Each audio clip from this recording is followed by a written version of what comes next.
Hello everyone, welcome back to my channel. Today, I am going to present an industrial automation project that I have developed using Siemens TIA Portal. In this project, I implemented both the PLC ladder logic and a basic HMI interface.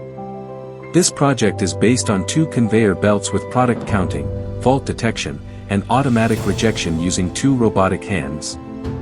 So let's begin. Project overview. This project includes two conveyor belt, product counting sensor for each conveyor, fault sensor for each conveyor, reject conveyor for each line, robotic hand for each line, bucket conveyor, PLC and HMI interface, working logic. Step 1, product counting. Each conveyor contains a sensor that keeps counting the products.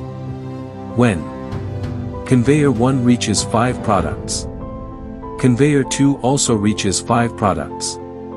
Then a logical condition becomes true in the PLC program. Step 2, Bucket Conveyor operation. After both counts reach 5, the bucket conveyor automatically turns on. It runs for 10 seconds. Then turns off automatically using a PLC timer. After that, the system waits again for the next 5 products from each conveyor. Step 3, fault detection and automatic rejection. Each conveyor has its own fault detection sensor. If conveyor 1 detects a faulty product, conveyor 1 stops immediately. Reject conveyor for line 1 starts. Robotic hand 1 activates. The defective product is removed from the line.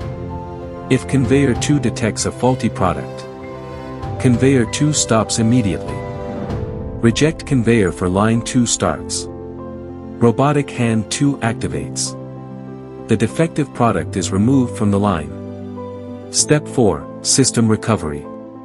Once the faulty product is removed, the robotic hand turns off. Reject conveyor stops. The main conveyor resumes operation. System continues normal production. This was my 2-conveyor automation project with dual robotic hands designed using TIA Portal with ladder logic and HMI. If you like this project, share, subscribe, comment. Thank you.